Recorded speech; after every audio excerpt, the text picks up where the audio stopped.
Welcome!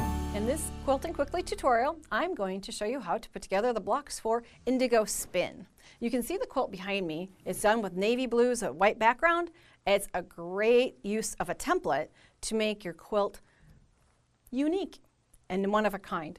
We're going to be using 10-inch squares of batiks and that white background, and I'm going to show you the template we're going to use to cut the pieces that you see here in the quilt block. Got a background piece so that you can see the tool really well.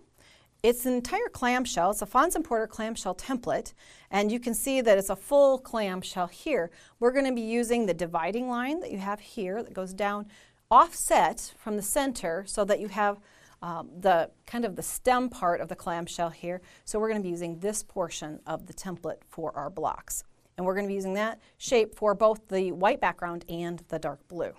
So let's get into the cutting. We're going to be using those 10-inch squares. Now we're going to cut the 10-inch squares in half so that we can stack up and cut 2 at a time from our blocks. And in most of the sets, when you buy 10-inch pre-cuts, you get 2 of every fabric so that you can cut 4 because you'll need 4 blades that are all identical. And we're going to take this and we're going to cut it in half on the 5. And then we're going to stack it up and cut 2 at a time. And we're going to cut 2 layers. We're going to put right sides up, one on top of the other. If you were to cut them mirror image, you will get spinning in different directions. So it's vital fabrics facing up as you place your template on here. And we're going to put that half clamshell, that line that I pointed out earlier, right along one side of that pair of rectangles. And then we're going to do a cut. We're using a little bit smaller blade rotary cutter. It works a little nicer up against the curve of the template. Sometimes you get used to using a really large blade, and in this case, the small one works to our advantage to go right up against that blade. Surface area is more matched to the task at hand. Okay, so these are our waist.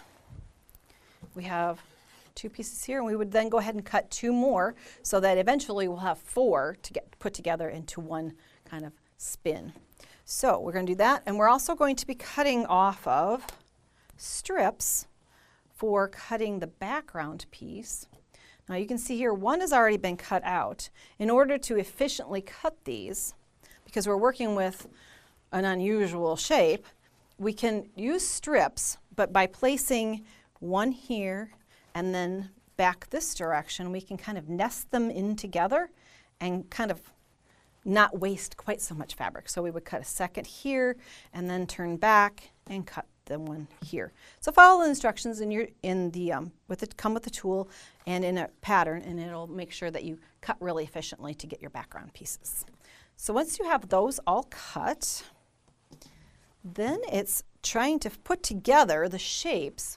And you'll want to follow the instructions that come with the pattern, because as you notice in the quilt, there are portions on the outer edge where you're not creating, this is one of the shapes you're going to create, but some of the pieces are created using, where's my pieces at? Ones that look with a lot of white in them. So they have 3 actual pieces of white, like this, because it's an outside corner of your quilt. And if I were to line these up, here's a corner here, you can see that these are opposites. We would have to create the blocks that go here too. So there's a little bit of planning as you go along. I'm going to show you how to piece together 2 curves. So let's create this piece right here, the navy and the white. Okay, I have the piece that goes in there. We want to create this with one of the white. I'll put it back out there so we have, this is what we're going after, half of a block. So let's lay it out so it matches up. And we want to put these 2 curves together. Now in order to accomplish that, what we're going to do is we're just going to use 2 pins, beginning and end of the line. So what we're going to do is we're going to place this, the concave version or side of the curve, on the top in a position so I can put pins in efficiently here. we're going to match up those cut edges.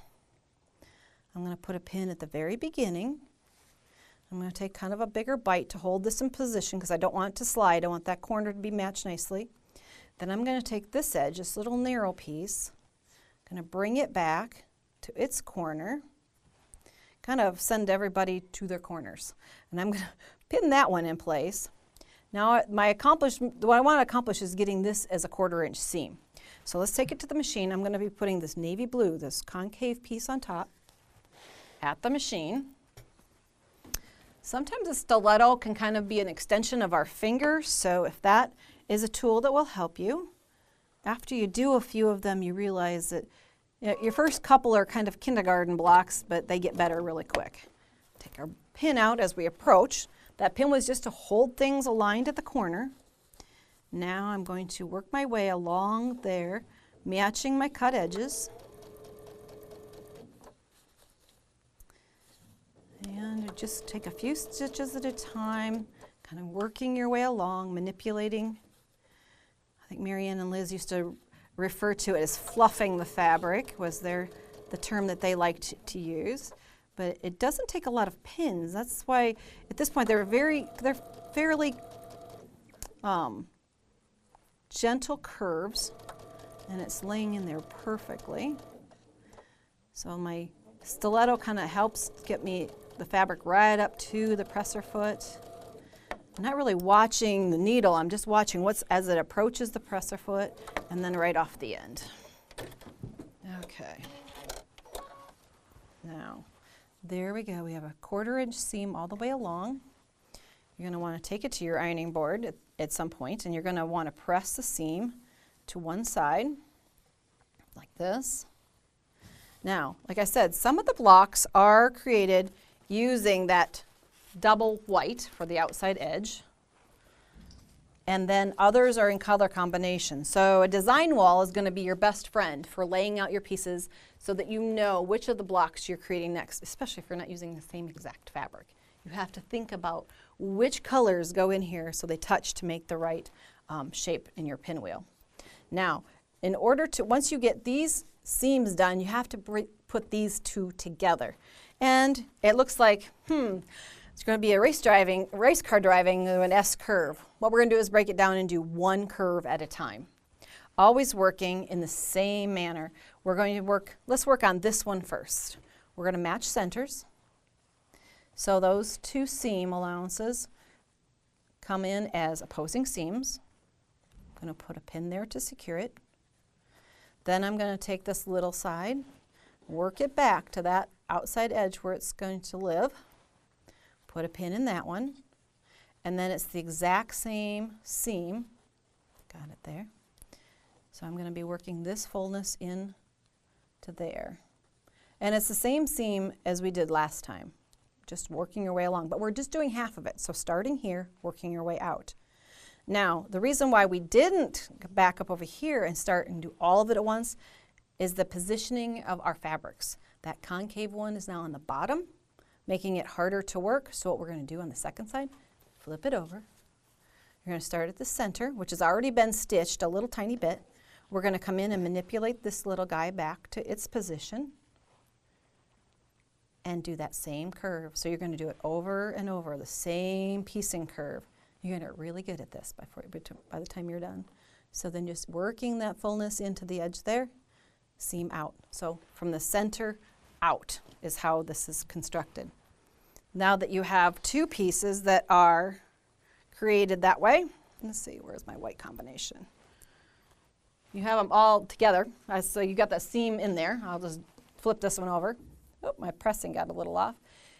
You've got that last seam putting things together, press everything flat, and you've got the pieces for Indigo Spin. Have fun making curves and creating a whole nother version of Indigo Spin. If you'd like to see more of our Quilting Quickly tutorials, please visit our website.